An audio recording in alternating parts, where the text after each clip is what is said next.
हर खबर पर होगी आपकी पकड़। डाउनलोड कीजिए एबीपी लाइव ऐप। नमस्कार, मैं हूं पंकज झा। बिहार में चुनाव शुरू हो गया है, इसीलिए आप हमारे साथ हैं बिहार की यात्रा पर। हम हैं दरभंगा में, मिथिला में। यात्रा की शुरुआत हमने दरभंगा से की। एहि लेल हम दरभंगा से शुरू के लिए क्या कि हम एहि माटि पानि के बेटा छी, एते पलल बढ़ल छी, बहुत कुछ देखलिए, बहुत कुछ देखवा के इच्छा है। ये बात मैंने मैथिली में कही है कि मैं यहीं का बेटा हूँ, बहुत कुछ देखा, आगे भी बहुत कुछ देखूंगा। अभी तो बात देखने की है चुनाव की, बिहार का हाल क्या है। यहाँ लोग कहते हैं मैथिली में कि आप कहूँ मौन कहन लगइए। तो वही बात नेता पूछ रहे हैं वोटरों से, वोटर पूछ रहे हैं नेता से, तो हम जानेंगे इन सब बातों को। चुनाव शुरू हो चुका है, लेकिन बात चुनाव की हो रही है तो बात दरभंगा की हो रही है, बात दरभंगा के वैभवशाली अतीत की भी हो रही है, लेकिन चर्चा इन दिनों एक और चीज की हो रही है, वो है दरभंगा का एयरपोर्ट। दरभंगा की पहचान भी बदल रही है। तो हम भी चल पड़े शहर से थोड़ी दूर दरभंगा एयरपोर्ट की तरफ। यहाँ हवाई अड्डा बनकर तैयार है। दूर से ही रनवे और टर्मिनल भी नजर आता है। दरभंगा की पहचान की बात कर रहा था, वो एयरपोर्ट एक बड़ी पहचान हो गई है। नवंबर में 8 तारीख याद कर लीजिए, और लोगों ने याद कर भी लिया है इस इलाके के और दरभंगा के, मिथिला के इलाके के रहने वाले जो देश दुनिया में जहां भी हैं, उन्होंने कई ने अपनी टिकट भी बुक कर ली, क्योंकि टिकट की बुकिंग तो 30 सितंबर से ही शुरू हो गई है। तो वो लोग यहाँ छठ से पहले आएंगे, और मुझे तो ये भी लग रहा है, और लग क्या रहा है, ऐसा होगा भी कि चुनाव के बाद, यानी बिहार में विधानसभा चुनाव के बाद जो लोग चुनाव जीत जाएंगे, उनके समर्थक नेता और उनके समर्थक जो पटना जाएंगे, अब वो गाड़ी से अपनी अपनी कार से जाएंगे, मुझे तो कम लग रहा है। वो यहीं से फ्लाइट पकड़ेंगे और सीधे पहुंच जाएंगे पटना। ये कभी सोचा था लोगों ने? ये हो रहा। कहते हैं एक जमाने में दरभंगा के राजा के पास भी कई हवाई जहाज था, उनकी अपनी एविएशन कंपनी भी थी। दरभंगा महाराज के चार्टर्ड प्लेन से भारत के प्रधानमंत्री जवाहरलाल नेहरू भी सफर कर चुके हैं। उस जमाने में यहाँ पे फर्स्ट फ्लाइट आया था, जो इंग्लैंड की टीम आई थी। उन टीम के साथ महाराजा कामेश्वर सिंह जो दरभंगा के महाराजा थे और राज्यसभा के मेंबर भी रहे, उनके छोटे भाई बहुत बड़े फुटबॉलर जो प्रेसिडेंट रहे संतोष ट्रॉफी के, तो उन लोगों ने यहाँ पे पार्टी दी थी 1927 से। और 1933 में जब एवरेस्ट पे फोटो शूट होके, वो एक कटिहार उस समय हुआ करता था, आपको पूर्णिया हुआ करता था जहाँ प्लेन उतरती थी, तो उस समय वहाँ से यहाँ लोग आए थे। और जब उनका एरियल शूट हुआ था उस समय, पहला, मुझे लगता है इंडिया में पहला एरियल शूट जो प्लेन से हुआ था, वो महाराजा के ही प्लेन से हुआ था।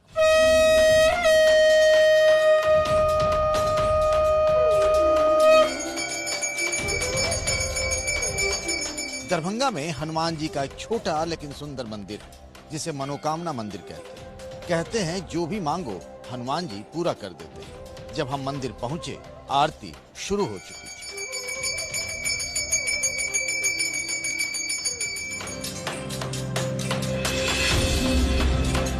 फिर हम चल पड़े श्यामा माई के मंदिर। यहाँ काली माता की पूजा होती है।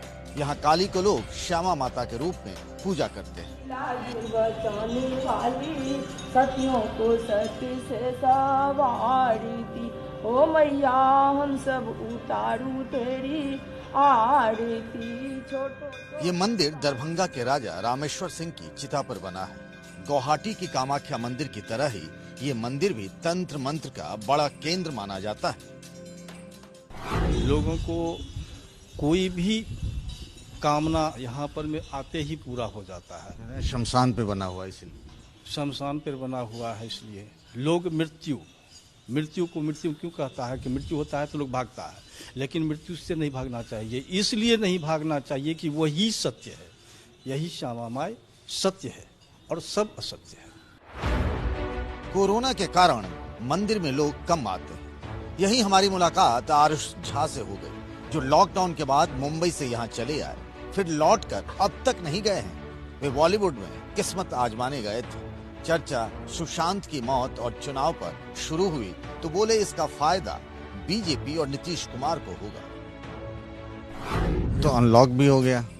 हाँ, अभी अनलॉक हो गया है, लेकिन पूरी तरह से जो है मुंबई उस कंडीशन में नहीं आई है कि मैं वापस मुंबई जा सकूं, इसलिए हम अभी नहीं जा रहे। सुशांत की कहानी तो रोज आप सुनते हो, देखते हो, पढ़ते हो? जी, मैं रोज़ देखता हूँ, मैं सारा अपडेट रखता हूँ, क्योंकि मैं भी उसी इंडस्ट्री से बिलोंग करता हूँ। मैं भी छोटा मोटा एक आर्टिस्ट हूँ, सीरियल्स वगैरह काम करता हूँ, इसीलिए। क्या लग रहा है इस बिहार के चुनाव में सुशांत की वजह से भी वोट इधर उधर हो सकता है? नीतीश कुमार साथ दे रहे हैं, जितना उनसे बन पा रहा है, और बीजेपी भी उतना ही कर रही है जहाँ तक उनको करना चाहिए, तो फायदा तो मिल सकता है नीतीश कुमार को और बीजेपी को। तो यहाँ दर्शन करने की खास बात? एक्चुअली क्या कहते हैं, मेरी शादी भी यहीं हुई थी, तो शादी के बाद मैं पहली बार यहाँ दर्शन करने आई हूँ। चुनाव की बात शुरू हो गई बिहार? जी और क्या बोलूँ, अब बताइए इसके बारे में। आपके चुनाव में हीरो कौन है, विलेन कौन है? फिलहाल तो मुझे नीतीश कुमार ही हीरो लगते हैं और लालू साइड से ही विलेन लगते हैं। लालू के राज में जो मतलब उस टाइम तो मैं थी नहीं, पर जो सुनती आई हूँ कि उस टाइम में ज्यादातर क्राइम बहुत ज्यादा थे। हीरो नंबर 1 कौन हो गया इसमें दोनों? हीरो नंबर 1 तो मोदी जी ही हैं। चुनाव सर पर है, इसीलिए नेता काली माता के मंदिर में माथा टेकने लगे। जनता के दरबार में हाजिरी से पहले भगवान का आशीर्वाद जरूरी है। यहाँ से निकलकर हम कुछ दूर आगे बढ़े। कुछ नौजवान हमें सड़क के किनारे गाते बजाते मिल गए, तो हम भी वहीं रुक गए। सब मिलकर एक मैथिली गीत गा रहे थे। गीत खत्म हो उससे पहले ही हमने उनका मूड जानने की कोशिश की। आखिर क्या चल रहा है बिहार में?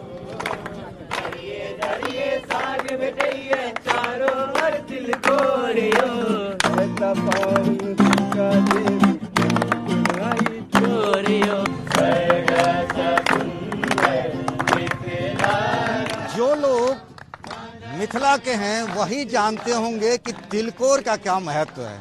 लंबे अरसे बाद हमने इस गाने में तिलकोर के तरुआ के बारे में सुना। लोग यहाँ के जन कवि विद्यापति के बारे में गीत गा रहे हैं। मिथिला यूनिवर्सिटी के बच्चे हैं। वाकई में मुझे अपने उस स्टूडेंट्स लाइफ की याद आ गई जब वो दिन हुआ करते थे। आप सब लोग तो लॉ के स्टूडेंट्स हैं। अब तो चुनाव भी शुरू होने वाला है। क्या लग रहा है इस बार? इस बार बीजेपी की सरकार बनेगी और पूर्ण बहुमत से बनेगी। और इस बार जो विपक्ष में आरजेडी हो या कांग्रेस का है, सुपरा साफ हो जाएगा, नामो निशान ही नहीं रहेगा इस बार। जैसे लोकसभा में हुआ उसी तरीके से इस बार विधानसभा में होगा। तेजस्वी में ऐसा कुछ है ही नहीं जिस पर चर्चा किया जा सकता है। हम लोग जो है सो अखिल भारतीय विद्यार्थी परिषद का एक आयाम है, एक कला मंच, राष्ट्रीय कला मंच, तो हम लोग सभी उसी के सदस्य। आप सब तो एकदम बिल्कुल मोदी कर रहे होंगे। तो मोदी विद्यार्थी परिषद एक अलग है और मोदी एक अलग चीज है। हम ये नहीं कह सकते कि अगर वो गलत करे या कुछ करे तो मोदी ही करे। सबसे बड़ी क्या मांग है, मतलब क्या होना चाहिए? हम लोग के पापा जो भी बाहर जाके कमाते हैं आउट ऑफ बिहार, ये बिहार में ही क्यों नहीं होता? और अगर हर एक कंपनी हम बिहार में बना दे तो सारे फैमिली बिछड़ेंगे नहीं। आप बताइए, वोट डाल रहे हैं? इस बार 18 के हुए हैं। अच्छा, तो आप पहली बार वोट डालेंगे? तो बड़ी अच्छी बात है। एक बात बताइए, जब पहली बार डालेंगे तो मौका, मतलब आपके लिए चेहरा कौन है, हीरो कौन है, विलेन कौन होगा? अगर फिल्मी अंदाज में बात करूं मैं तो अभी तक तो हीरो कोई नहीं दिख रहा है, लेकिन विलन सब दिख रहे हैं। क्योंकि मतलब नीतीश कुमार भी विलेन है, नरेंद्र मोदी भी विलेन है, तेजस्वी तो बिहार में आए ही नहीं है। पार्टी तो है ना उनके साथ, गठबंधन के साथ है। एक पोस्टर पे ही लालू और नीतीश भी दिखते हैं और नरेंद्र मोदी भी दिखते हैं। कभी कभी लालू और नीतीश भी दिखते थे एक पोस्टर पे, लेकिन अभी उसी तरह नरेंद्र मोदी और नीतीश कुमार भी दिखते हैं। तो गठबंधन का सरकार मेरे ख्याल से कभी भी सही नहीं कर सकता है, क्योंकि किसी का सोच अलग होगा। कहीं ना कहीं एक गठबंधन बन गया, करेंगे क्या? तब तो मजबूरी में क्या कर सकते हैं, तब तो गठबंधन को वोट देना पड़ेगा। अगर से गठबंधन की बात, एनडीए। पिछले 4 दिनों से दरभंगा में लगातार बारिश हो रही है, कभी तेज तो कभी बूंदाबांदी। शहर के कई इलाके पानी में डूब गए। ऐसा लगता है जैसे बाढ़ आ गई हो। वैसे भी इस साल बिहार में खूब बारिश हुई। इस बार नहीं देंगे। यदि इस तरह का स्थिति रहेगा तो हम दूसरा सरकार को देंगे सर, क्योंकि जल जमाव मेरा घर का डेरा से भी निकलते हैं। तो भाई तो देखिए हाफ पेंट में सभी परीक्षा देने के लिए जा रहे हैं और कपड़ा लेकर है जींस। परीक्षा देने जा रहे हैं? जी सर, यूनिवर्सिटी जा रहे हैं सर। ये कपड़े मतलब कपड़े घर से निकलेंगे, कपड़ा भीग जाएगा, फिर एग्जाम में भीजा हुआ कपड़ा पहन के बैठना पड़ेगा। इसीलिए हाफ पेंट में जा रहे हैं, वहाँ कपड़ा पहनेंगे, एडमिट कार्ड सब लेके जा रहे हैं, वहाँ कपड़ा। अपने कपड़े ले लिए हैं। राजनीति में विलेन कौन है इसके लिए? सर इसके लिए मान लीजिए अभी नीतीश कुमार सर 15 साल चल रहा है, लेकिन इनके सरकार में कुछ सही काम नहीं चल रहा है। जो रास्ते पर जल जमाव है या बहुत सारा रास्ता भी डैमेज चल रहा है, इसीलिए जो अच्छा काम करेंगे हम लोग उनका सपोर्टर हैं। बारिश में तो दरभंगा के मेडिकल कॉलेज की पहचान ही बदल जाती। हर तरफ पानी और गंदगी का अंबार। बिहार का सबसे बड़ा मेडिकल कॉलेज हॉस्पिटल है पीएमसीएच, जो कि पटना में है, और उत्तरी बिहार का दूसरा सबसे बड़ा मेडिकल कॉलेज और सबसे पुराना भी वो है दरभंगा में डीएमसीएच। लेकिन डीएमसीएच की हालत नरक जैसी है, और इसीलिए आपको याद होगा कि कुछ दिनों पहले प्रधानमंत्री नरेंद्र मोदी ने ऐलान किया था कि दरभंगा में एम्स बनेगा। ये बड़ा फैसला था। लोग चाहते थे कि दूसरे जगहों पर एम्स बने, लेकिन ये तोहफा दरभंगा के लिए मिला, और यहाँ के आसपास के इलाके भी एम्स बन जाने से तकदीर और तस्वीर बदल सकती है, इसमें कोई दो राय नहीं है। एक डेडलाइन तय की गई है कि 48 महीनों में ये एम्स बनकर तैयार हो जाए, यानी अगले लोकसभा चुनाव के आसपास की तारीख मुकर्रर की है प्रधानमंत्री नरेंद्र मोदी ने। दरभंगा मैथिल ब्राह्मणों का गढ़ माना जाता है। एक दौर था जब ये सत्ता का केंद्र हुआ करता था। पीछे ललित नारायण मिश्र की मूर्ति है और इन्हीं के नाम पर यूनिवर्सिटी भी है। लंबे दौर तक इस परिवार का पूरे बिहार की राजनीति पर दबदबा रहा। ये खुद इंदिरा गांधी की सरकार में रेल मंत्री रहे। इनके छोटे भाई जगन्नाथ मिश्र एक बार नहीं, दो बार नहीं, 3 बार बिहार के मुख्यमंत्री रहे और बड़े दबंग नेता माने जाते थे। राजीव गांधी से भी भिड़ गए थे, इंदिरा गांधी से भी भिड़ जाते थे। वो एक दौर था, लेकिन मंडल के दौर के बाद धीरे धीरे मिथिला का ये इलाका राजनीति में, खासतौर से बिहार की राजनीति में धीरे धीरे हाशिए पर चला गया।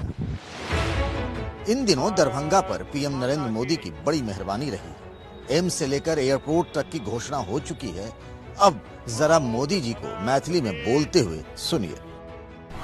मौग सनक मीठ पान मखानक ई पावन मिथिला भूमि के नमन करे छी।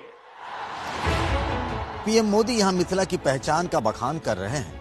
इस इलाके की एक पहचान है मखाना। आइए जरा इसके बारे में भी जान और समझ ले। सर, ये बीज जो है ये मार्केट से परचेज होके आता है। ये जो नौजवान किसान होते हैं जो मखाने की खेती करते हैं, वो तालाब से हमको बीज निकाल के देते हैं, जिसको हम ये हमारा स्टोरेज टैंक है, इसमें हम स्टोर करते हैं। ये बीज को हम लोग पानी में इसको पानी में स्टोर किया जाता है। क्योंकि अगर इसको नहीं किया जाएगा तो बीज जर्मिनेट हो जाएगा।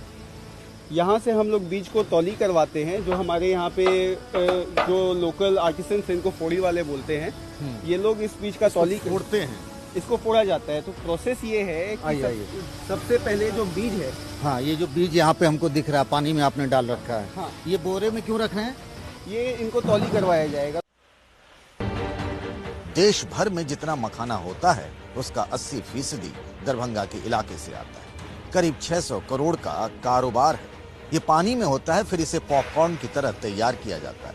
अलग अलग साइज में इसे छांटा जाता है, फिर उसके पैकेट बनते हैं। 600 से लेकर 1200 रुपये किलो तक ये बाजार में बिकता है। पहले पानी से निकाल कर मखाना तैयार करने में कई दिन लग जाते थे, लेकिन अब मशीन से ये काम घंटों का हो गया है। दरभंगा में मखाना रिसर्च सेंटर भी है। इसी महीने बीजेपी अध्यक्ष जेपी नड्डा भी मखाना का काम देखने दरभंगा आए थे। केंद्रीय मंत्री रविशंकर प्रसाद की पहल पर अब डाक विभाग मखाना की होम डिलीवरी कराने की तैयारी में है। कोरोना के इस दौर में भी दरभंगा में सब कुछ नॉर्मल जैसा है। ऐसा लगता है जिंदगी फिर से पटरी पर लौट आई है। बिहार में बाहर है क्या? बिहार में तो बाहर है ही, नीतीश कुमार है फिर से। मतलब 15 साल हो गया, 5 साल और? 5 साल और। ऐसा क्या हो गया? रोड बना है, बिजली में सुधार हुआ है, स्वास्थ्य में सुधार हुआ है, रोजगार का प्रॉब्लम है, और हम लोग को लगता है कि इस बार नीतीश कुमार उस पर ध्यान देंगे। तो आप लोगों ने समोसे खा लिए? क्या रोज का है यहाँ? नहीं, रोज का नहीं, कभी कभार काम करके अपना अभी कहीं स्टॉपेज अगर देते हैं तो। कोरोना का डर लगता है कि नहीं यहाँ? डर तो है, लेकिन क्या करेंगे, काम तो करना है। और अब चुनाव में वोट भी डालना है? वोट भी डालना है। कुछ लोग कह रहे हैं बिहार में बाहर है, कुछ लोग कह रहे हैं बिहार पे नीतीश बाहर है। मसला क्या है? फिलहाल यहाँ दरभंगा में तो ये दरभंगा में बाढ़ है। आप सब बताइए, इधर हैं कि उधर हैं? आप गोल गोल जलेबी की तरह घुमा रहे हैं, जो जलेबी बन रही है। बोलिए। फिलहाल तो बीजेपी के साथ हैं। हमारे पास तो ऑप्शन भी नहीं है, क्योंकि लोकल जो पार्टियां हैं, जैसे नीतीश कुमार हो गया या आपका लालू यादव हो गया, तो पिछले चुनाव में भी जैसे सबसे ज़्यादा जनता इसी को आया था, लालू यादव को, तो सभी लोग फिर उसी को दे रहे हैं। लेकिन हम लोग बीजेपी के साथ मिला हुआ है, इसीलिए नीतीश कुमार को सब जिता रहे हैं। दरभंगा से हमें एक और बात याद आ गई। मुख्यमंत्री बनने के बाद योगी आदित्यनाथ ने सबसे पहले दरभंगा का ही दौरा किया था। के रहीम कैसे निभे बेर केर का संग, ये बात योगी ने कही थी, यहीं दरभंगा में कही थी। ये बात है 4 साल पहले की, जून 2017 की बात है। योगी नए नए यूपी के मुख्यमंत्री बने थे और तब देश की राजनीति में उनका डंका बहुत बज रहा था। तब लालू और नीतीश कुमार एक साथ हुआ करते थे। योगी यहां आए और उन्होंने एजेंडा सेट किया। एजेंडा ये था सांप्रदायिक ध्रुवीकरण कराने का, माहौल गरमाने का। तब उन्होंने ये बात कही थी। तब नीतीश ने पलटकर जवाब भी दिया था कि योगी आए तो थे खाली हाथ, और ये तय हुआ था बीजेपी की तरफ से योगी हर महीने आएंगे, बिहार का प्रभार देखेंगे, वहां राजनीतिक माहौल बनाएंगे। लेकिन चूंकि नीतीश ने पाला बदल लिया, खुद बीजेपी के साथ हो गए, तो योगी यूपी में ही रह गए। प्रीति की लत मोहे ऐसी लागी, हो गई मैं मतवारी, बल बल जाऊं अपने पिया को, हे मैं जाऊं बारी बारी, तूने क्या कर डाला, मर गई मैं, मिट गई मैं, ओ जी आज ही हो गई मैं तेरी दीवानी दीवानी। वकार, एक बात बताइए, चुनाव में आप किसके दीवाने हैं? मुझे लगता है कि यहाँ राजनीति, मुझे ऐसा लगता है कि मुझे ऐसे नेता को चुनना चाहिए जो हमारे लिए वर्क करें। पर यहाँ जो चुनाव होता है वो जाति धर्म भेदभाव इस तरह के नाम पे होता है, तो उस टाइम में तो वोट तो हम कर देते हैं, पर वो लोग जो इस तरह से चुने जाते हैं, साफ साफ कहें तो दो ही चेहरे हैं। या तो एक तरफ नीतीश कुमार है, दूसरी तरफ तेजस्वी हैं। तो किसको देख के लगता कि हाँ इस बार बदलाव होने वाला है, या जो है वही रहेगा? मुझे ये लगता है कि नीतीश कुमार बहुत अच्छे लीडर हैं, पर विकास के मामले में वो थोड़ा पीछे रह गए। उन्होंने स्कूल तक बच्चे को लाया जरूर है, पर स्कूल का वो जो इंफ्रास्ट्रक्चर होना चाहिए, उस तरह से बच्चे मतलब सरकारी टाइप से रह गया है। और जबकि मैं दिल्ली में देखता हूँ सरकारी स्कूल भी बहुत हद तक बहुत अच्छा कहलाता है। लोग प्राइवेट से नाम कटवा करके सरकारी स्कूल में नाम लिखवा रहे हैं। काम नहीं किया उन्होंने। अब हो सकता है कि और किसी को चांस दिया जाए जिससे और विकास हो। आप उन्हें बात घुमा फिरा दी, जाएंगे किधर? एक तरफ तेजस्वी, एक तरफ नीतीश। बदलना है। एक युवा नेता है और मेरे ख्याल से अगर उनको कुछ टाइम मतलब इस बार अगर मौका दिया जाए उनको, तो कहीं ना कहीं थोड़ा टाइम दे करके उनको एक बार जिता करके देखा जाए। चुनाव की तारीखों के ऐलान के साथ दरभंगा में चुनावी चर्चा तेज हो गई है। 5 सालों में कुछ खास नहीं बदला। पहले नीतीश कुमार और लालू यादव साथ थे, इस बार नीतीश फिर से बीजेपी के साथ हो गए। मैथिल ब्राह्मणों के इस गढ़ में चुनाव की यात्रा आज बस यहीं तक। कल फिर मिलेंगे एक नए ठिकाने से।